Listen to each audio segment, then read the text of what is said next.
2.15 a famous relation in physics. एक हमारे पास रिलेशन है that is m is equals to, मैं वैसे पहले आपको रिलेशन बता देता हूँ, फिर बाद में बाकी का काम करेंगे।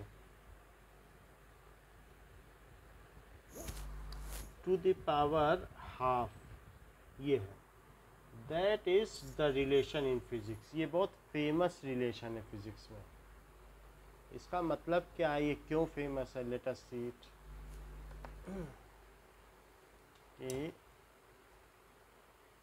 ये रिलेशन आइंस्टीन का रिलेटिविटी का रिलेशन है एंड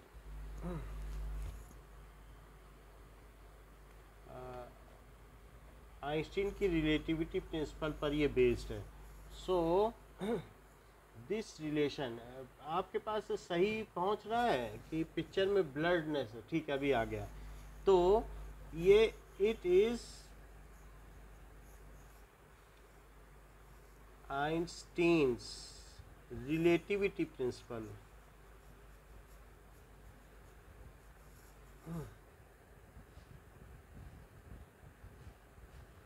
आपको क्या लगता है कि क्या एक इलेक्ट्रॉन जो है उसका मास इस धरती से ज़्यादा हो सकता है? आपको ऐसा लगता है क्या, कि नहीं लगता है? या फिर सूरज से ज़्यादा हो सकता है, ऐसा लगता है क्या? हाँ, लेकिन ये आइंस्टीन को लगा था और फिर पूरी दुनिया ने माना कि वो सही कह रहे हैं। दैट इज m क्या है? ट्रांसलेशनल मास। और m नॉट क्या है? Rest mass. इसको कहते हैं आइंस्टीन का सापेक्षता का सिद्धांत।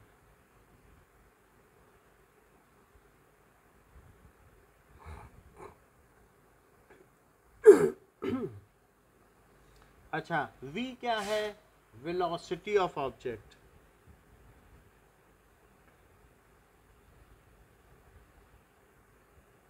और c क्या है? Velocity of light. अगर ऑब्जेक्ट ट्रांसलेट करे, यानी अगर एक इलेक्ट्रॉन मूव करना शुरू कर दे, then in that case what will happen कि इसकी अपनी कुछ स्पीड होगी। ओके, तो अब अगर ये v स्पीड से चलता चला जाए तो इसके पास एक एनर्जी भी होगी, then it is having some energy. So अमानसी, एम आई ऑडिबल?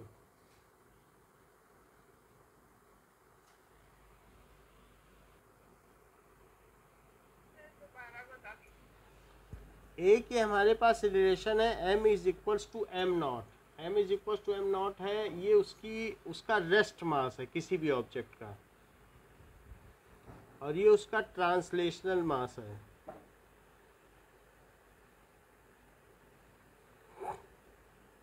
ये v क्या है? वेलोसिटी ऑफ ऑब्जेक्ट,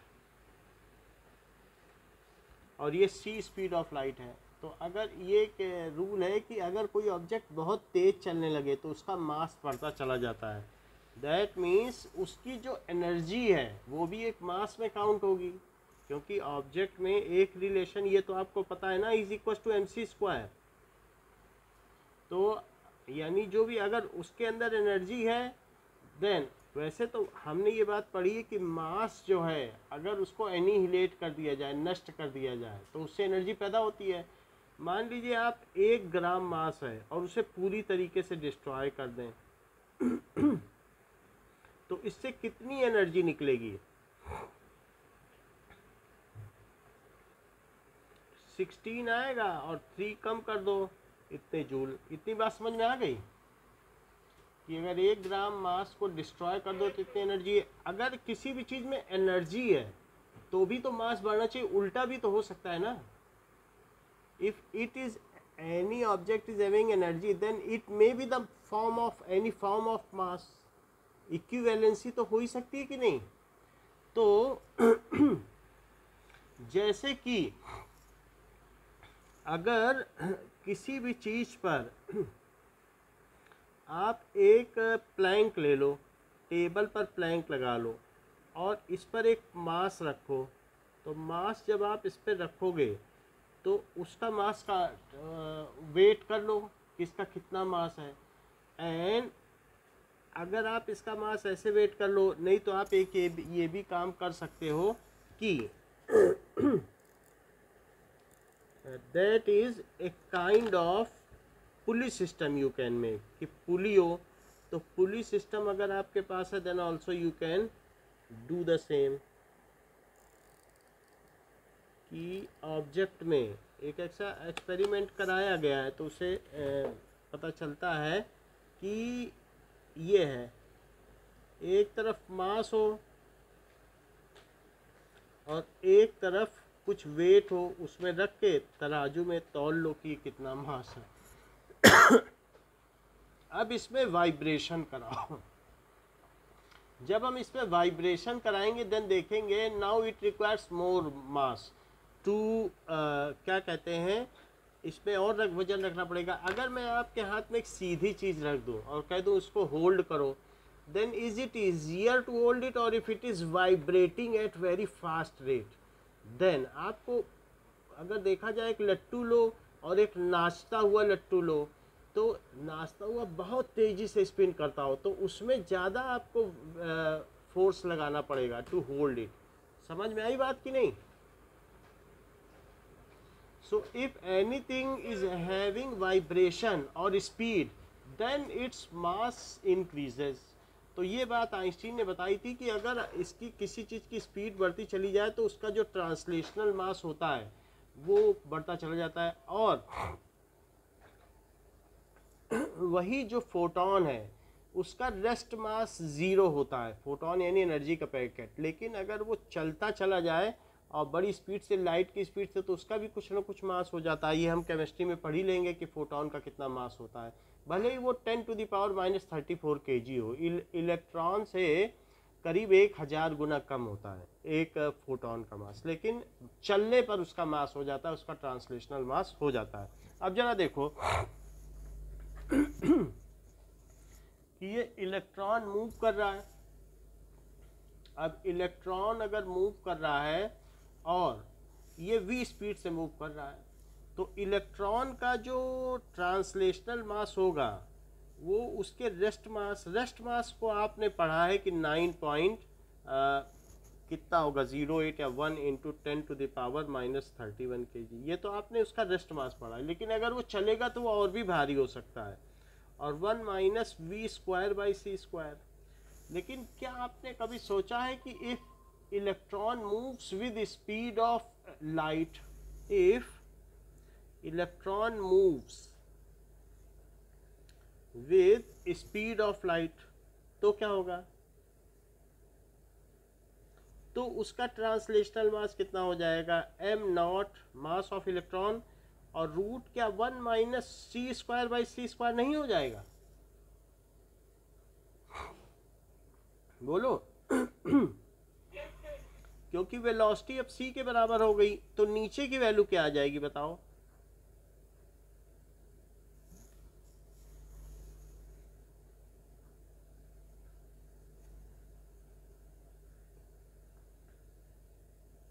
ये चीज आ गई जो कि इन्फिनिटी है। इससे क्या पता चलता है कि जो इलेक्ट्रॉन का मास है वो धरती के मास से भी ज़्यादा हो सकता है, क्योंकि अर्थ का मास तो 6 × 10⁻24 ही है। तो इस तरीके से we can see any object can gain infinite mass. तो किसी भी ऑब्जेक्ट का इतना मास हो सकता है। ये रिलेटिविटी का प्रिंसिपल है कि दे इट्स मास इज जो ट्रांसलेशनल मास है इट वेरीज विद, किससे बदलता है? With speed. समझ में आ गया ना आपको ये रूल क्या है? तो ये फार्मूला तो समझ में आ गया कि नहीं? कि जितनी स्पीड बढ़ाते चले जाओगे उतना उसका मास बढ़ता चला जाएगा, क्योंकि ये वैल्यू नियरली 1 के इक्वल होती चली जाएगी और फिर 1 - 1 नियरली 0 होता चला जाएगा, क्योंकि v जब c के पार जाएगा at par with c speed of light, तो फिर नीचे की वैल्यू तो 0 हो जाएगी और फिर वो चीज़ इन्फिनिटी हो जाएगी। ठीक है, तो वो कह रहे हैं कि इस फार्मूले में, अब हम क्वेश्चन में आते हैं 2.15, कि इसमें क्या गड़बड़ी है डायमेंशनली, जरा इसे देखो। m = m0 और इट इज़ v² दिया गया है, ये चीज़ दी गई है। सो वी विल सी कि LHS की डायमेंशन क्या है। LHS की डायमेंशन है कि m, तो इसकी m आ जाएगी, और क्या नहीं इसमें c मिसिंग है, so where to put missing c, c को कहाँ रखा जाए। RHS देखिए, सो it is m0 upon 1 - v², तो ऊपर की भी डायमेंशन हो नीचे की भी डायमेंशन हो, तो दिस इज m, और नीचे क्या हो, नीचे की चीज़ क्या है कि इसके अंदर जाइए। सो रूट के अंदर अब चले जाओ डायमेंशन लेके, तो रूट के अंदर अगर आप जाएंगे फिर बाद में रूट आ ही जाएगा डायमेंशन का भी, तो डायमेंशन ऑफ 1 और minus dimension of v²।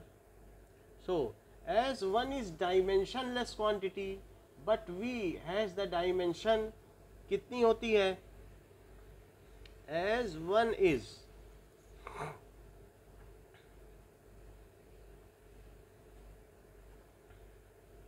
quantity but v² has dimension, या डायमेंशनल फॉर्मूला L²T-2, ये v² का है, but by the principle of homogeneity, but by the principle of homogeneity क्या कहता है,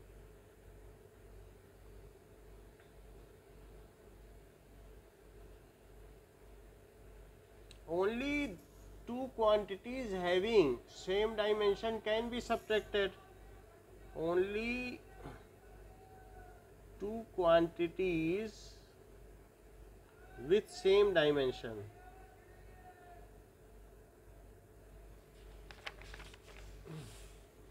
can be added or subtracted।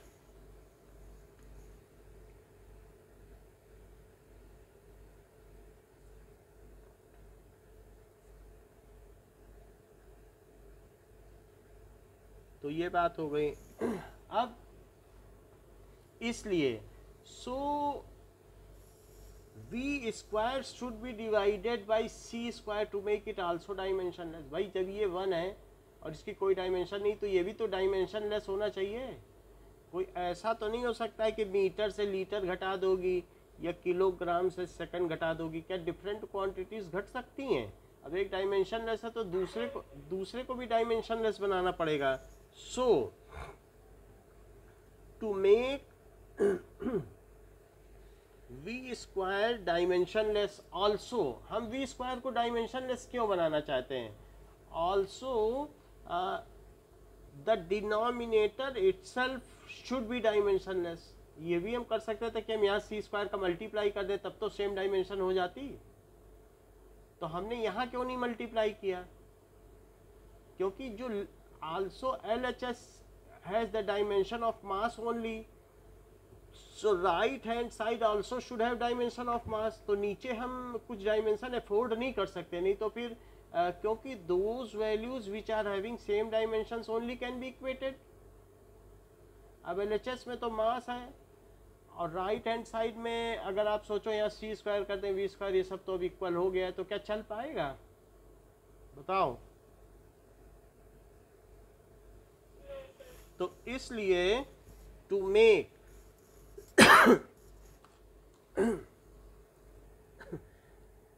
Dimension of RHS, ठीक है, so also लिखो also to make dimension of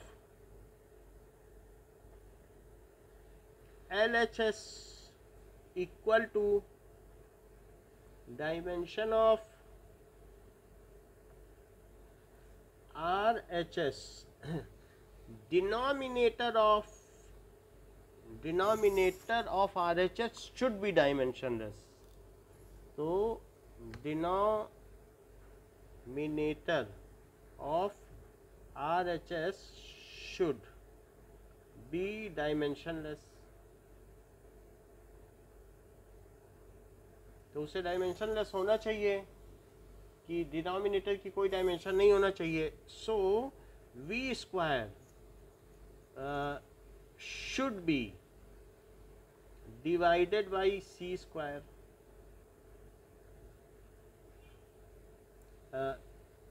to make v square by c square dimensionless.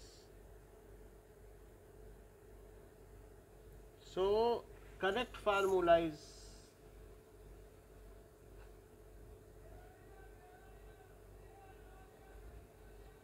m is equals to m naught और root 1 minus v square by c square. Explanation समझ में आ गया?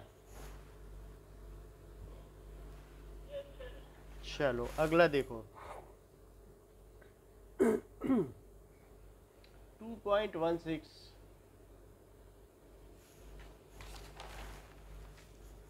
The unit of length convenient to the atomic scale is known as angstrom and it is denoted by A. The size of hydrogen atom is 0.5. तो ये size है. What is the total atomic volume? तो आपसे पूछा जा रहा है कि इसका टोटल एटॉमिक वॉल्यूम क्या होगा. साइज तो वैसे डायामीटर को कहते हैं बट मैं देख लेता हूँ कि ये क्या कहा गया है. साइज तो डायामीटर ही होता है क्योंकि ये क्लियरली बताया नहीं है इसमें, बट यहाँ रेडियस लिया गया है. क्वेश्चन में मिसप्रिंट है, साइज की जगह रेडियस लिखना चाहिए. तो रेडियस कितना है 0.5 एंगस्ट्रॉम. तो अब हमसे पूछा जा रहा है total atomic volume in metre cube of a mole of hydrogen atom. तो अब एक हाइड्रोजन एटम का वॉल्यूम क्या होगा. ये H एटम है जिसका कि रेडियस 0.5 एंगस्ट्रॉम है. So volume of H atom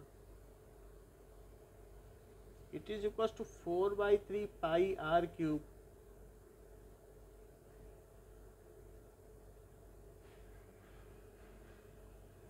into 10 to the power minus 10 का क्यूब.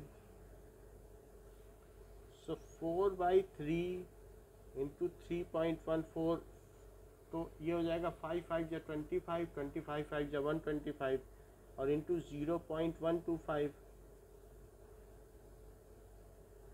ये इतने मीटर क्यूब आ गया. अब इसकी वैल्यू निकालिए.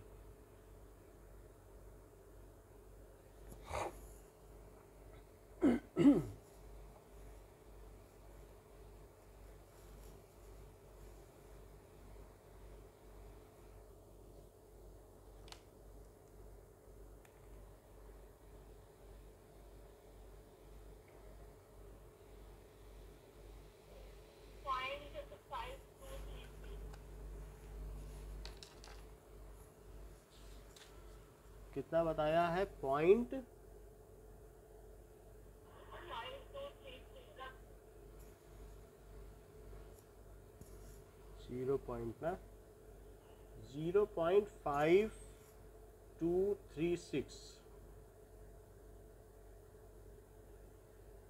अच्छा volume of 1 mole H atom या इसे ये भी कह सकते हो molar volume of atomic hydrogen. एक होती है मॉलिक्यूलर हाइड्रोजन और दूसरी कौन सी होती है एटॉमिक हाइड्रोजन. तो चूंकि हम एटम का निकाल रहे हैं so it is equal to n not और into volume of H atom.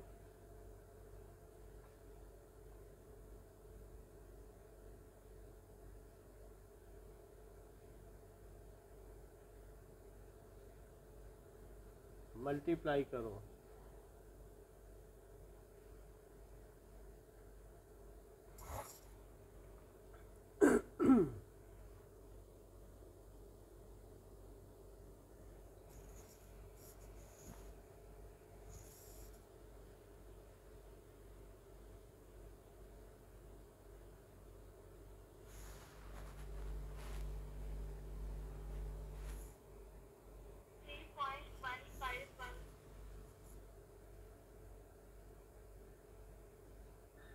One into ये चीज़ आ गई।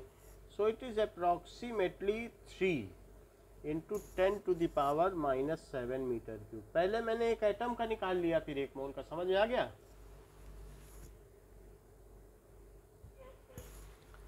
1 mole of an ideal gas at standard temperature and pressure occupies 22.4 litre volume. तो मोलर वॉल्यूम तो हम जानते हैं कि molar volume of ideal gas, ideal gas वैसे तो कुछ नहीं होती है, लेकिन ऐसी गैस जिसे कभी लिक्विफाई ना किया जा सके। कितना भी प्रेशर लगा दो, उसके पार्टिकल को लिक्विफाई और सॉलिडिफाई ना किया जा सके, उनके बीच में इंटरमॉलिकुलर फोर्स ऑफ अट्रैक्शन ना हो और पार्टिकल का साइज इनफाइनाइटली स्मॉल हो। यानी एटॉमिक वॉल्यूम लगभग ज़ीरो हो। गैसियस वॉल्यूम तो हो, लेकिन पार्टिकल इतने छोटे छोटे हों कि उनका अपना एटम का वॉल्यूम बिल्कुल पार्टिकल जैसा हो, ऐसा हो। तो molar volume of ideal gas, उसे आइडियल गैस कहते हैं। आइडियल गैस कौन सी है बताओ, उसकी क्या क्या प्रॉपर्टी होती है?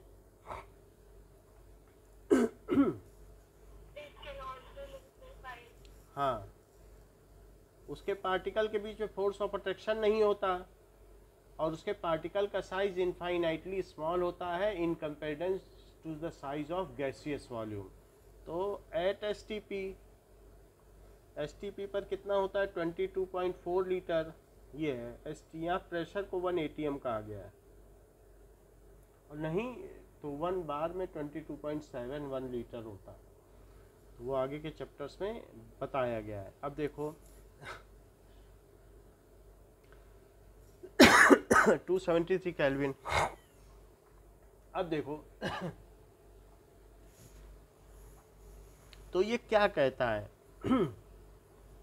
Take the ratio of molar volume to atomic volume पता करो। तो अब ये लीटर में, इसे आप मीटर क्यूब में बदलिए। 1 लीटर में कितने मीटर क्यूब?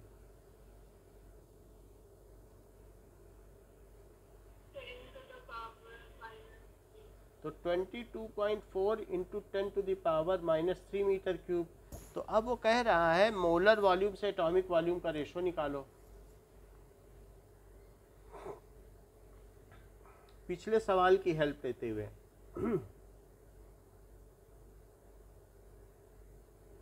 तो मोलर वॉल्यूम तो आ गया 22.4 इंटू 10⁻³ और पिछले सवाल में जरा देखो एटॉमिक वॉल्यूम कितना है, तो उससे हम पता कर लेंगे। Take the size of hydrogen molecule 1 angstrom. तो हाइड्रोजन मॉलिक्यूल की बात की जा रही है, तो that is molar volume to atomic volume. नहीं, क्वेश्चन में एटॉमिक वॉल्यूम ही तो बोल रहा है ना। तो एटॉमिक वॉल्यूम क्या निकाला था? एटम का ही निकाला था कि नहीं? पीछे देख लो, मोलर एटॉमिक वॉल्यूम। ये चीज मोलर वॉल्यूम अलग है। एक होता है कि सारे गैस के पार्टिकल बिल्कुल ऐसे ऐसे रखे हों, तब उनका क्या वॉल्यूम होगा। उसमें भी बीच के वॉइड्स ना कंसीडर किए जाएं, सिर्फ उनके पार्टिकल के वॉल्यूम कंसीडर किए जाएं, तब कहते हैं कि मोलर एटॉमिक वॉल्यूम वो है। ये वास्तव में एक एटम का नहीं है। Molar volume, molar gaseous volume और मोलर एटॉमिक वॉल्यूम। बात समझ में आ गई कि एक अगर चैम्बर में बहुत सारे पार्टिकल होंगे, तो अगर ये देखा जाए तो चैम्बर में तो पार्टिकल बहुत दूर दूर होंगे। तो इस चैम्बर में 1 मोल गैस अगर छोड़ दी जाए, यानी 1 मोल अगर आप गैस छोड़ोगे, वो भी एटॉमिक हाइड्रोजन वाली, तो 1 ग्राम ही तो होगी। क्योंकि मोलर मास कितना होगा एटॉमिक हाइड्रोजन का, क्या 1 ग्राम नहीं होगा? कोई मैं मॉलिक्यूलर तो बोल नहीं रहा हूँ, मोलर बोल रहा हूँ। तो इनको अगर सब पार्टिकल को दबा दिया जाए और बिल्कुल किनारे ले आया जाए तो इनका जो वॉल्यूम बनेगा वो मोलर एटॉमिक वॉल्यूम बनेगा। सबको दबा के किनारे, तुम्हारे कमरे में जितने भी पार्टिकल हैं गैस के, सबको दबा के बिल्कुल सिरिंज में भर के बिल्कुल किनारे लिक्विफाई करके सॉलिडिफाई कर लो, तब तो उसका मोलर एटॉमिक वॉल्यूम आएगा। और जो पूरे कमरे में जब तक थे तब तक उनका मोलियर गैसियस वॉल्यूम है। बोलो सही बात? ये मोलर गैसियस है कि नहीं? और मोलर एटॉमिक कितना है, सिर्फ एटम एटम का लो तो कितना आया था नीचे, दैट इज 3.151 आया था। ये आ गया। तो ये कितना आ गया जरा चेक करो, इसको डिवाइड करके और इंटू 10⁴।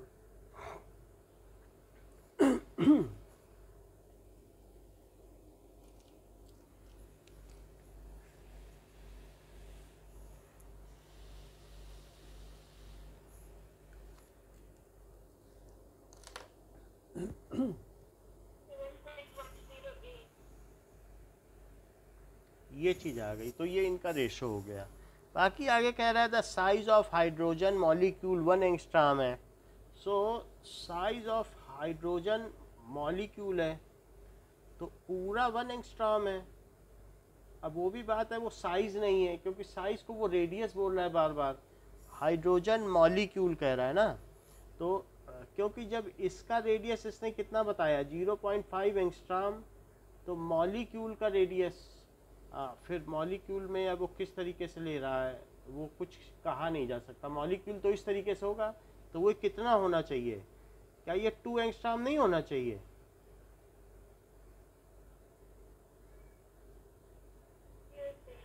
तो वो चाहे तो इन सबको मिला के एक लोई बना देना चाहता हो कि इतना लो, तो अब वो पता नहीं है, क्योंकि ऐसे तो बच्चे कर नहीं पाएंगे। तो इसे देना चाहिए था, एक्चुअली एटॉमिक पूछ रहा था तो फिर साइज ऑफ मॉलिक्यूल क्यों दिया, और वो साइज दे रहा है तो उसमें उसने एक का ही क्यों दिया। ये चीज़ें समझ के बाहर हैं। बट वही हमने जो पिछले सवाल का था वही ले लिया, यही आंसर है। समझ में आ गई ना बात आपको? Why this ratio is so large? Because the intermolecular space between the particle is very high. तो इससे इसका 10,000 गुना ज़्यादा स्पेस ले रहा है। क्यों ज़्यादा ले रहा है? एटॉमिक वॉल्यूम तो बहुत थोड़ा था, लेकिन इसने इतना स्पेस क्यों ले लिया 10,000 गुना? Because the intermolecular space between particle is very high. As intermolecular space between gaseous particle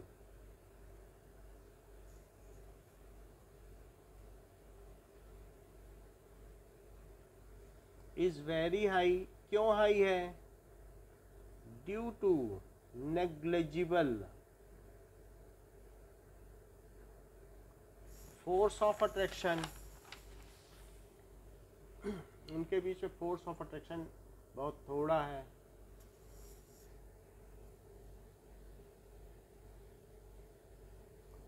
So they are wider apart।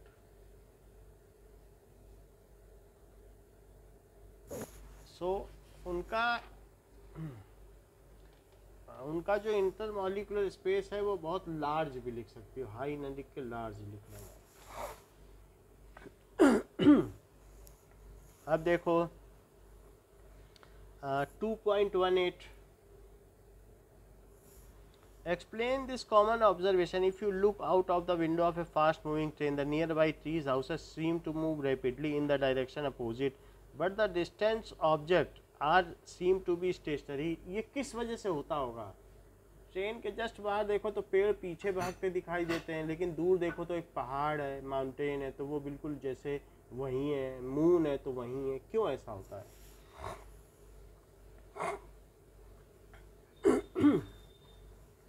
ठीक है, it is due to parallax. अगर देखा जाए तो कोई जो दूर की चीज है, अगर पॉइंट ऑफ ऑब्जर्वेशन बदलेगा तो उसमें with respect to the background there is very less change. Pen को आंख के पास लाओ तो उसकी पोजीशन बड़ी तेजी से बदलेगी, और दूर लेते चले जाओ दीवार के पास, तो उसकी पोजीशन जल्दी जल्दी बदलेगी क्या, तेज बदलेगी? बोलो। तो ये चीज पैरेलैक्स की वजह से होती है। So it is due to parallax that the object nearer us,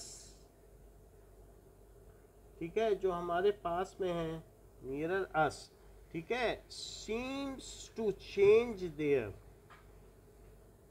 seem to change, वो अपनी पोजीशन बदल देते हैं rapidly.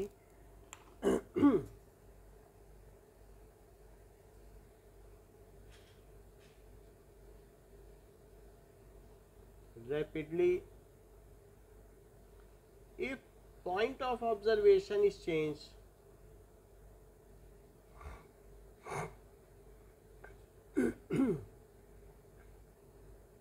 is changed, however the distant object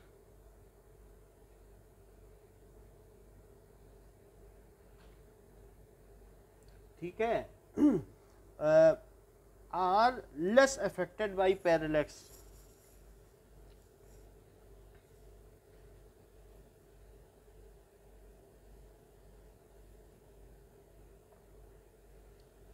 it is a phenomena which is experienced by observer, it is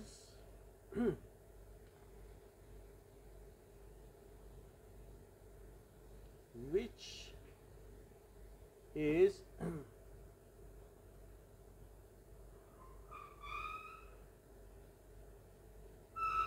observer. तो इसमें होता क्या है कि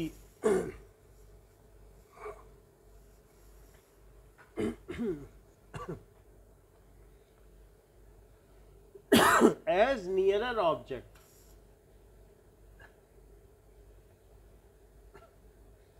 impart greater angular diameter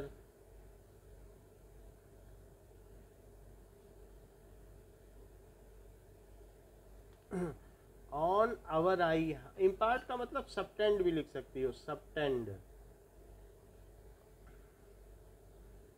I, so their position seems to change rapidly, so their position, वैसे तो बदलती नहीं है पोजीशन, लेकिन seem to change,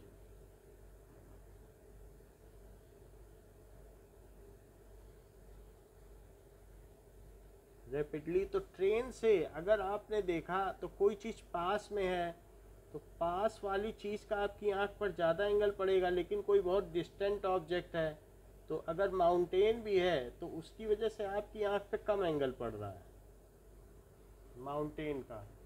और जबकि जो ट्री है तो ट्री का आपकी आंख में ज़्यादा एंगल पड़ रहा है, तो यही रीजन हो सकता है। समझ में आई? तो इस तरीके से होता है। Very distant object like moon, sun और celestial body seems static when we move in train. So very distant object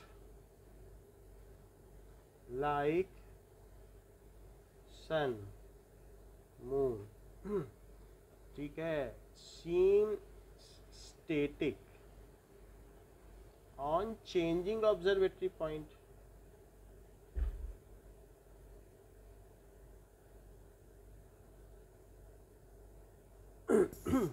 अब देखो 2.19, तो ये सवाल क्या कहता है?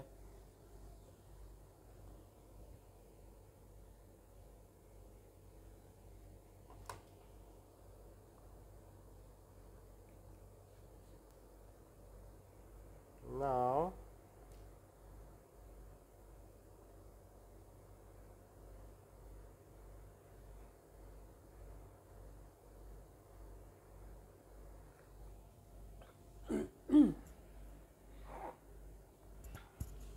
The principle of parallax in section is used to determine the distances of very distance of stars. The baseline AB of the line joining the earth of two locations 6 months apart. तो अब हमारे पास मान लीजिए कि ये सन है, तो सन है तो क्या कह रहा है कि line joining the earth in two location 6 months apart. अगर अर्थ अभी यहाँ पे है और फिर यहाँ आ जाए, 6 महीने बाद यहाँ आ जाएगी ना, क्योंकि इसे पूरा एक चक्कर लगाना है, तो 6 महीने यहाँ आएगी, 6 महीने यहाँ, तभी तो 12 महीने में चक्कर लगाएगी। तो इसकी जो टोटल बेस लाइन है वास्तव में वो 1 एस्ट्रोनॉमिकल यूनिट है। सन तो इसकी किसी एक फोकाई पर होगा, ये सन है, और इन दोनों को मिला दिया जाए तो वास्तव में ये सन से इसकी जो एवरेज डिस्टेंस है वही तो 1 एस्ट्रोनॉमिकल यूनिट होती है, जिसको कि 1.496 इंटू 10 टू द पावर 11 कहा जाता है। यही तो होती है ना, बोलो। तो क्या ये इसका डबल नहीं हुआ 6 मंथ अपार्ट की पोजीशन, क्योंकि अर्थ के ऑर्बिटल रेडियस का डबल है। तो एक टाइम पे ये कहाँ पर है, दैट इज इसके पास में है, और एक बार ये इससे दूर है, दैट इज पास में है, तो पेरीहीलियन बोला जाता है। क्या बोला जाता है, पेरीहीलियन। और दूर है तो क्या बोला जाता है, एपहीलियन। तो अर्थ पास आती है तो पेरीहीलियन, दूर है तो एपहीलियन। तो पेरीहीलियन और एपहीलियन की जो बीच की डिस्टेंस है that is twice of the orbital radius. Distance between पेरी, पी से पास होता है, तो जो पास है जब अर्थ सन के तो पेरीहीलियन बोल देना। और हीलियन का मतलब सन होता है, ये मालूम है। हम लोग हीलियोसेंट्रिक हैं, सन के चारों चक्कर लगाते हैं। बताइए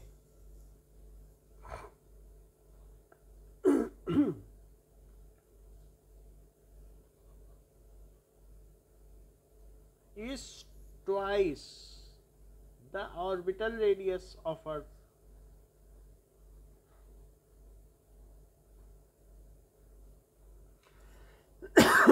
That is twice of 1 AU of Earth। इतनी बात लिखी गई है। अब जरा देखो, ये कह रहा है कि 3 इंटू 10 टू द पावर 11 है। ये टोटल डिस्टेंस कितनी बता रहा है, लगभग तो डबल ही बता रहा है। इसका डबल कर लो, है कि नहीं, डबल लग रहा कि नहीं। अब देखो, however even the nearest star are so distant कि वो इतने बड़े बेसिस पर, बेसिस तो क्या होता है, हमारी आंख एक जगह से दूसरी जगह, एक आंख बंद करो दूसरी, वो बेसिस पॉइंट कितना होता है, दो पुतलियों के बीच में 5 सेंटीमीटर का बेसिस पॉइंट है। लेकिन इतने बड़े बेसिस पॉइंट को लिया जाए कि मैं जब अर्थ यहाँ आए तब किसी स्टार को देखूं, और फिर कौन ये बहुत 6 महीने बाद देखूंगा। तो जब उन दोनों पोजीशन से उस स्टार को देखा जाता है, इतना बड़ा बेसिस पॉइंट कि 6 महीने हमने इंतजार किया और तब देखा, तो वो सिर्फ जो सबसे नियरेस्ट है, मैं तो अल्फा सेंटोरी की बात कर रहा हूँ, वो 1 सेकंड, वो 1 आर्क सेकंड एंगल बनाता है। देख लो, कह रहा है जो सबसे नियरेस्ट स्टार है उसी बेसिस पे लिया भी जाता है। तो ये 1 आर्क सेकंड है। कितना एंगल हुआ, 1 आर्क सेकंड। और इतने बड़े बेसिस पॉइंट पर, अब आगे पढ़ो जरा क्या कह रहा है। A parsec is convenient unit of length on the astronomical scale. जो एस्ट्रोनॉमिकल स्केल का मतलब सेलेस्टियल स्केल,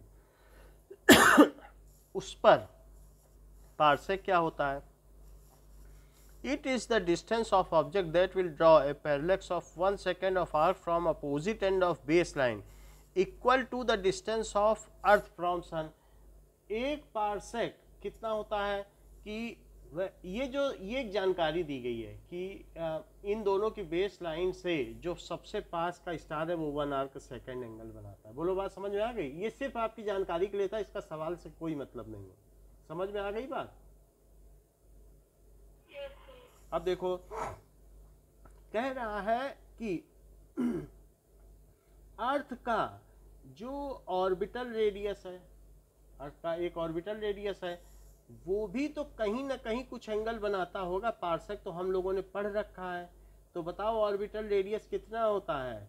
1.496 इंटू 10⁻11 मीटर। और अगर वो जितनी दूरी पर 1 आर्क सेकंड एंगल बनाए, उस डिस्टेंस को कहते हैं 1 पार्सेक, पैरालैक्टिक सेकंड। बोलो, नाम भी आ रहा है, पैरालैक्टिक सेकंड है। तो 1 पैरालैक्टिक, पैरालैक्स से पैरालैक्टिक बना है। तो what is 1 parsec? The distance from earth to that point at which the orbital radius of earth subtends 1 arc second angle, that distance is called 1 parsec. एक बार रिपीट करो। किसे 1 parsec कहेंगे?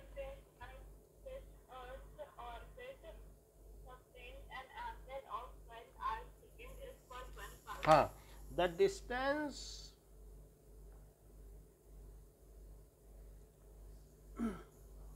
of earth from that point at which earth's orbital radius, वास्तव में वो average orbital radius है, क्योंकि हमको मालूम है कि सन यहाँ है तो कभी इसका ऑर्बिटल रेडियस ये होगा। ये तो मिड पॉइंट है ना, मिड पॉइंट से तो मतलब नहीं है, एक बार ऑर्बिटल रेडियस ये होगा और एक बार ये होगा, उन दोनों को जोड़ के आधा कर दो तभी तो ऑर्बिटल रेडियस आएगा, मीन ऑर्बिटल रेडियस। बोलो, sun's orbital radius subtends 1 arc second angle is called 1 parsec. अब जरा आगे पढ़ो। अब ये कह रहा है how much is 1 parsec in terms of metre. Parsec बताओ मीटर में कितना है। तो जरा देखो, थीटा क्या होता है? L/R होता है। तो थीटा कितना है? 1 आर्क सेकंड। बता सकती हो 1 आर्क सेकंड में कितने रेडियन होते हैं? अगर याद हो तो 4.86 तो हमें पता है, आगे पावर आप बता दो कितने होते हैं, जरा चेक कर लो। 4.85। अच्छा ठीक है, 4.85 इंटू 10⁻⁻6 होता है क्या? कितना होता है? -6। ठीक है, हम लिख दे रहे हैं आपके कहने पे। अच्छा, L कितना है? अब ये तो यही आर्क हुई कि नहीं? तो ये 1 AU हो गया ना, और ये क्या हो गया? Radius 1 parsec. बोलो, इतना समझ में आया कि कैसे लिखा? 1 AU upon L/R, theta is equal to L/R। इसे सर्कल मान लो, तो ये L हुआ कि नहीं यार? बोलो, कि फिर से बताओ, क्या पता चला कि नहीं? समझ आ गया। अच्छा चलो। तो 4.86 अब नीचे ले आओ और 1 पार्सेक उधर ले जाओ, तो क्या बनेगा बताओ?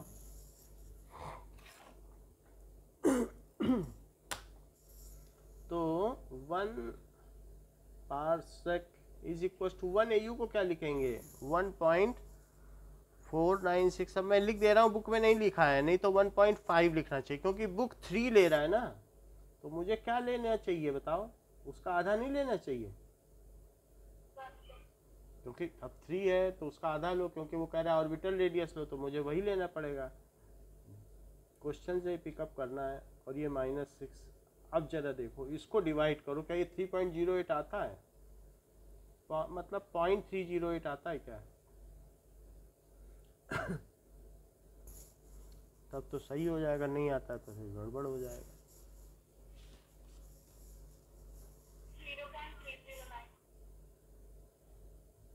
309 है, वहाँ पे 308। अब जो आ रहा है वही लिखना है।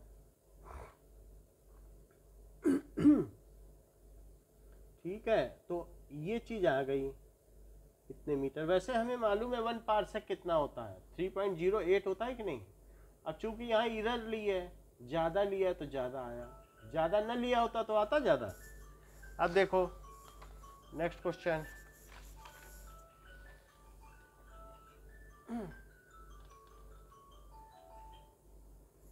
What is next question 2.20।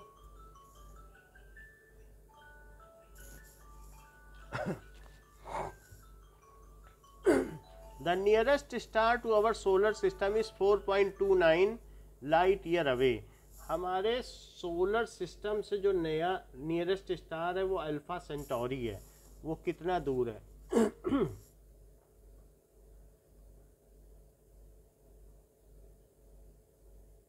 Nearest star, यानी उससे हमारे पास लाइट आने में 4.5 साल लग जाते हैं। ज़रा सोचो तो 4.29 लाइट ईयर्स, इतनी डिस्टेंस है। इसको पार्सेक में बताओ कह रहा है, तो 4.29 लाइट ईयर, नीचे लिखो लाइट ईयर और ऊपर क्या लिखो 9.46 होता है ना, इतना ही होता है। कितना 15 होता है, कितना होता है बताओ तो लिखें सही। इतने, दैट इज इतने मीटर, यही है ना,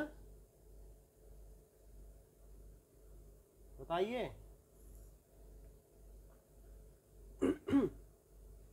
आवाज नहीं पहुंचती, चलो ठीक है।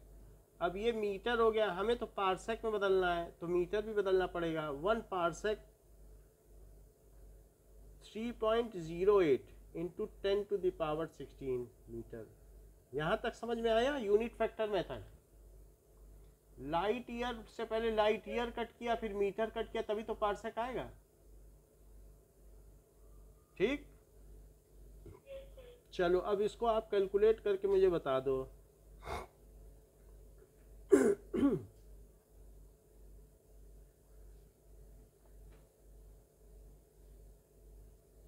ये 15 है, ये 16 है, तो 10⁻⁻1 बचेगा।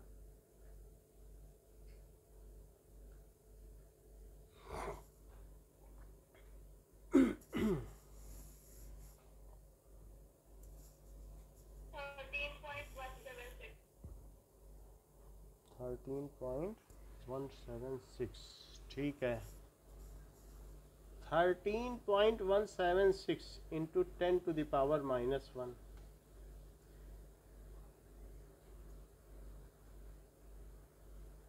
Okay, so the distance between Sun and Alpha Centauri is 1.3176 parsecs. So distance 3 digit का था, तो 3 में इसे अप्रॉक्स कर लो, 3 तक कर लो बस।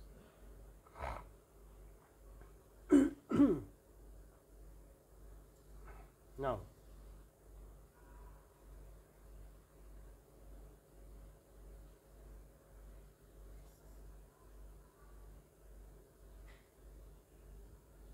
Star is 1.32 parsec. नेक्स्ट देखिए, और भी कुछ कह रहा है। How much parallax this star would show when viewed from 2 locations of earth 6 month apart. अब अगर इतनी दूरी पे कोई चीज़ है तो कितना पैरेलैक्स डालेगी, जरा देखें। तो एक स्टार है और यहाँ पर अर्थ की 2 लोकेशन है, इसकी डिस्टेंस कितनी बताई गई अर्थ से 2 लोकेशन से, तो 1.32 पार्सेक है। अच्छा ये कितना है बताओ? मतलब एफिलियन और पेरिहिलियन के बीच की डिस्टेंस कितनी होती है?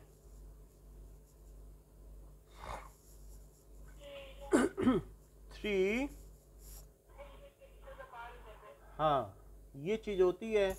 How much parallax it would, तो थीटा पूछ रहा है कि थीटा क्या हुआ, तो हम ये थीटा पता कर लें तो कितना हो जाएगा।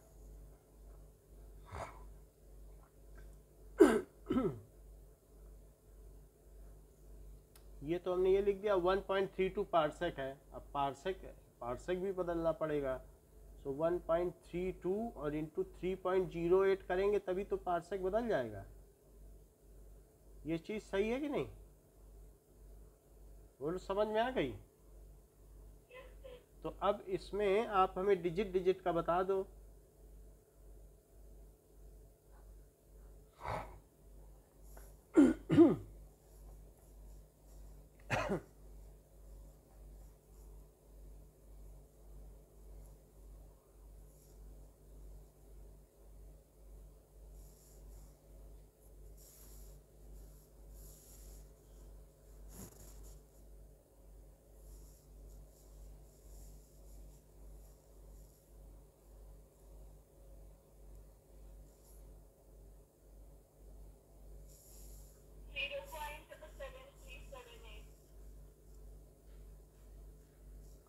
ये चीज आई है रेडियन में। अब मुझे इसे सेकंड में बदलना है, तो मैं कैसे बदलूं? -5 और रेडियन लिखो। और एक रेडियन में कितने सेकंड होते हैं?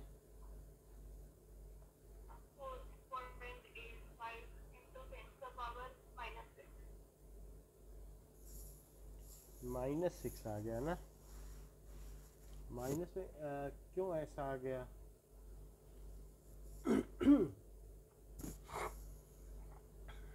तो 1.32 पार्सेक हो गया। अब आगे required parallax, that is theta is equals to L. L क्या लिया है हमने? L/R। सही लिखा है, ये रेडियन में आ गया क्योंकि डिस्टेंस बिटवीन सन आ गया। अब ये क्वेश्चन में क्या कह रहा है? शो फ्रॉम 2 लोकेशंस, तो कितना एंगल बनाएगा? अब ये डिस्टेंस, तो ये डिस्टेंस हमने ले ली, तो थीटा इज इक्वल्स टू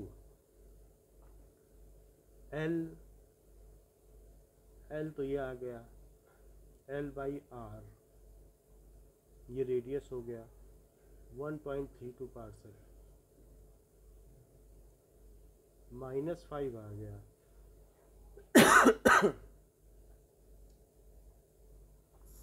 क्योंकि आंसर जो है 2.64 आर्क सेकंड आ रहा है, तो ये कटनी चाहिए पावर, लेकिन पावर तो हमारे जुड़ रहे हैं, तो कहाँ गड़बड़ी हो गई?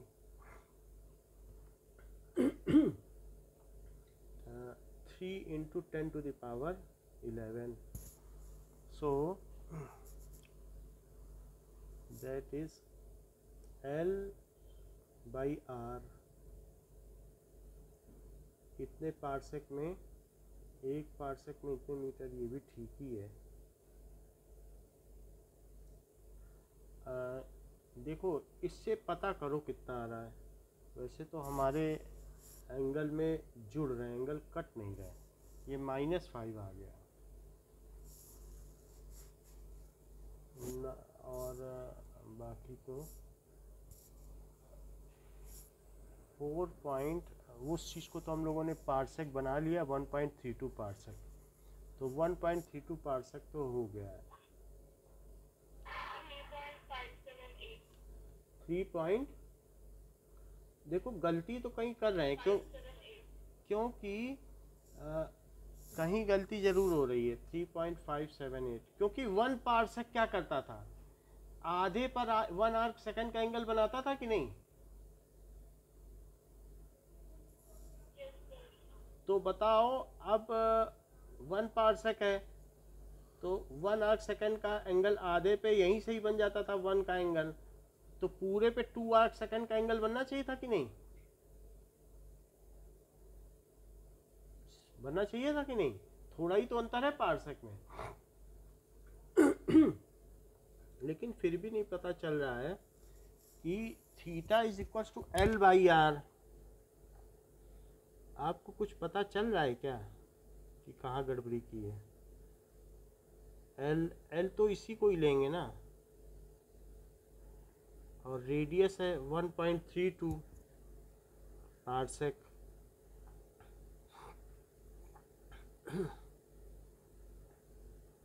और ये एल हो गया, जो कि कितना दिया था 3 × 10⁻11 और इट इज़ 3.08। थीटा की वैल्यू आ गई -5। -5 में क्या आई, रेडियन आई, और 1 रेडियन, यही गलत कर दिया, 1 सेकंड में इतने रेडियन होते हैं, देखो ये गलत लिख दिया। इतनी देर से पता नहीं चल पा रहा था ना, बोलो कि क्या गलती की, आप भी नहीं बता रही है। पकड़ में आई गलती की नहीं? 1 सेकंड में होते हैं ना कितने रेडियन, बताओ।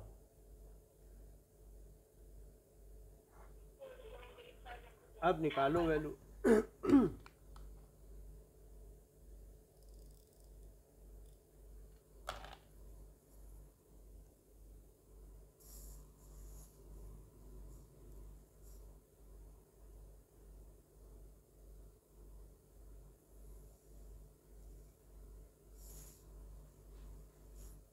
2.64 आ रहा है क्या?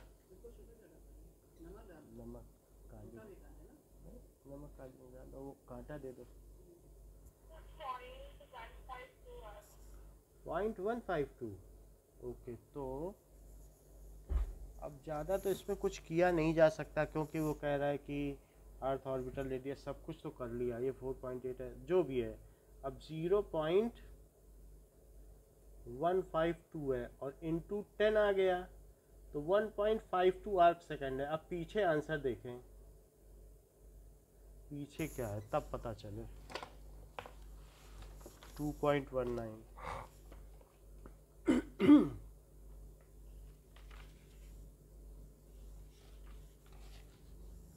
uh,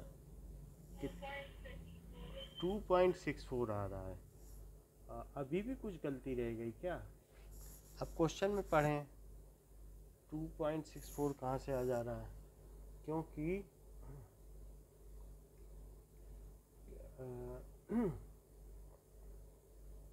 required पैरेलक्स।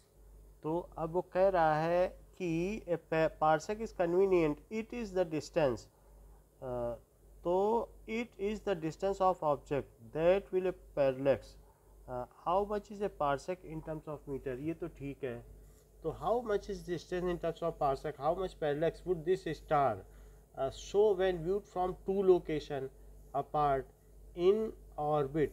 तो टोटल पैरेलक्स तो यही हुआ, हमने ये टोटल ले लिया, हो सकता है आंसर गलत हो। अच्छा ये बताओ, इसको डिवाइड करते समय इससे इसको डिवाइड किया और फिर इससे इसको डिवाइड किया था क्या? कहीं मल्टीप्लाई तो नहीं लगा दिया था?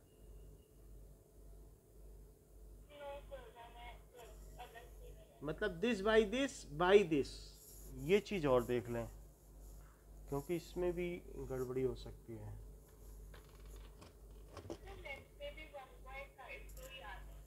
यही आ रहा है, एक मिनट देख लेता हूँ। तो 3 डिवाइडेड बाई 1.32, 1.32 फिर से divided by 3.08, 3.08 is equals to, तो 0.73, ये तो सही निकाला है आपने। अब यही आंसर मानो, क्योंकि अब कुछ कर नहीं सकते इसका। और फिर आपने बोल दिया नेट में भी यही आ रहा है, यही आ रहा है ना, तो फिर आप पीछे का आंसर गलत है। अब देखो कि 2.21, the precise measurements of physical quantities are in need of science. For example, to ascertain the speed of aircraft, one must have accurate method to find its position as closely separated instants of time. This was the actual motivation behind the discovery of radar in World War II. क्योंकि अगर आपका निशाना चूक गया तो 2 करोड़ की missile आपकी ख़राब हो जाएगी। ज़रा सा इधर उधर हुआ तो आपने एक मिसाइल फेंकी एंटी एयरक्राफ्ट, वो एयरक्राफ्ट को मिस कर देगी, आप लड़ाई में हार जाओगे। तो प्रिसीजन तो चाहिए ना हर जगह। इजराइल क्यों जीता? क्योंकि उसके पास प्रिसीजन था, उसकी जो मिसाइल थी वो अटैक करती थी सही जगह, मिसाइल टू मिसाइल अटैक कर रही थी वो भी। तो ऐसा भी हुआ था, एंटी मिसाइल्स उसके पास थे squads. Now think of different example in modern science where precision of length time mass is needed. और कहाँ कहाँ चाहिए, जैसे स्पेस क्राफ्ट है तो स्पेस क्राफ्ट में चाहिए where the precision is needed. So first क्या है, इन न्यूक्लियर वेपन चाहिए, क्योंकि कहीं गिराना चाहोगे कहीं गिर जाएगा तो वो भी गड़बड़ है। एंड न्यूक्लियर पावर प्लांट, जरा सी ज़्यादा एनर्जी क्या बन गई, आप फिर चेरनोबिल वाला केस हो जाएगा, जैसे रशिया में 1 लाख लोग मारे गए थे। तो न्यूक्लियर पावर प्लांट, तो उस एनर्जी को हार्नेस भी करना है कि नहीं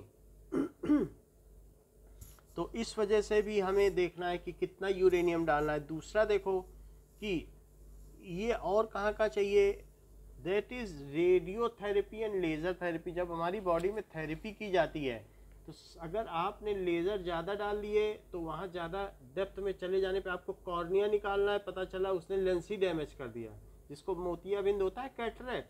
तो अगर सही तरीके से डेप्थ में वो लेज़र न डाला गया तो वो और अंदर तक जाएगा, वहाँ पर भी घाव कर देगा, वुंड्स बना देगा। सो लेज़र थेरेपी और रेडियोथेरेपी में भी चाहिए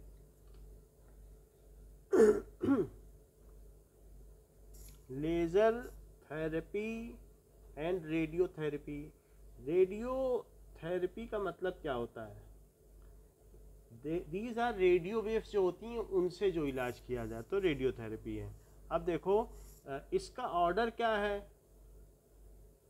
10⁻⁻⁹ मीटर, इतना प्रिसीजन चाहिए, ठीक है। और इसका ऑर्डर क्या है, 10⁻⁹ सेकेंड एंड 10⁻⁹ kg, यानी माइक्रो क्वांटिटी में यूरेनियम चाहिए। और ज़रा सा टाइम का इधर उधर हुआ नहीं कि आपके मिसाइल और वो सब छूटे, मिस कर जाएंगे टारगेट, इतने सेकंड का टाइम का इतना मार्जिन है बस होता है। और यहाँ मीटर का कितने मीटर में, यानी मीटर का कितना billionth part, million billionth part, tumour निकालने में, ठीक है। For removing tumour, removing tumour, tumour क्या होता है, गांठ पड़ जाती है, अनकंट्रोल्ड ग्रोथ। ट्यूमर एक तरीके का इनिशियल स्टेज ऑफ कैंसर है। द वास्ट एप्लीकेशन, जैसे laser, application of laser,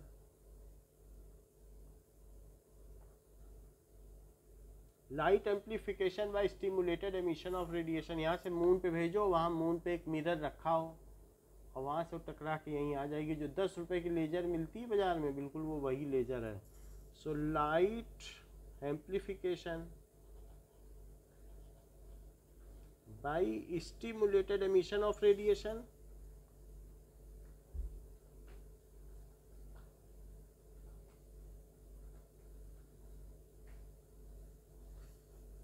radiation उसमें सिर्फ एक ही वेवलेंथ होती है, सिंगल वेवलेंथ, बहुत सारे होते हैं। तो laser, light amplification by stimulated emission of radiation, that is laser. Laser technology, इससे वेल्डिंग की जाती है, लेज़र में इतनी एनर्जी होती है कि वेल्डिंग की जाती है। नेट पे देख लेना द होल रेंज। और ये इसमें वास्ट एप्लीकेशन है, इसमें टाइम का रहता है, तो 10⁻⁹ सेकेंड तक का, कि जरा सा इधर उधर हुआ तो फिर आपको मिलेगा नहीं। The whole range of thin film technology, semiconductor device, आपने देखा माइक्रोचिप आ रही हैं और उसमें कितना टेराबाइट गीगाबाइट कितना कितना मेमोरी होती है, जो फ़ोन होता है या लैपटॉप होता है, तो उन सब में भी तो बहुत एक्यूरेसी चाहिए। जो लिथोस्फीयर रहता है, बहुत छोटा सा चिप रहता है, तो एक्यूरेसी चाहिए कि नहीं चाहिए, तो वहाँ पर भी प्रिसीजन की ज़रूरत है, ठीक है। So that is semiconductor device, wide application of semiconductor device.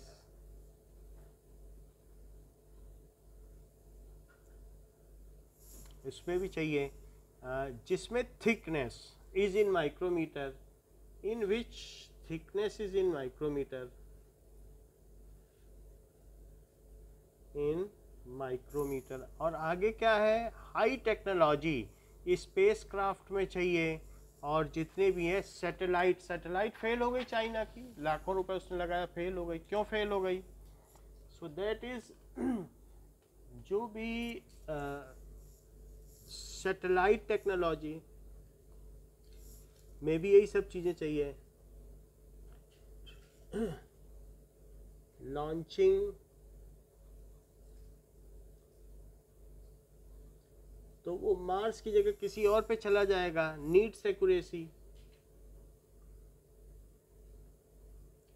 Accuracy के ही ऊपर है। So even micro second of, इसमें मास की भी चाहिए कि कितना मास आप भेज रहे हो, लेंथ की भी एक्यूरेसी चाहिए क्योंकि उसे ऑर्बिट में प्लेस करना है, और टाइम की भी, ऑफ ऑर्डर ऑफ नैनो यानी 10⁻⁹।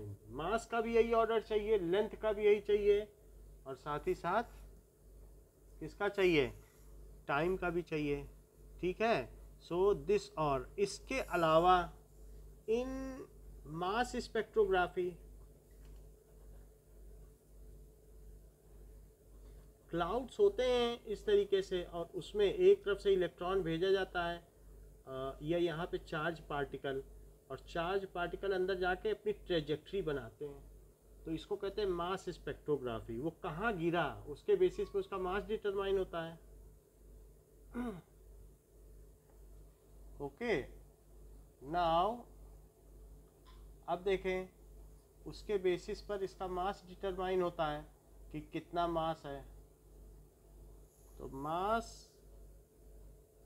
स्पेक्ट्रोग्राफी तो वहाँ पर भी चाहिए क्योंकि इलेक्ट्रॉन का मास निकालना है। And electron microscopy, and electron microscope तो हमने बायो में दिखा दिया था ना। नीड्स, तो वहाँ पर क्या है, needs accuracy of Fermi level. Fermi कितना होता है, 10⁻⁻15 लेवल, ठीक है, इस लेवल की चाहिए।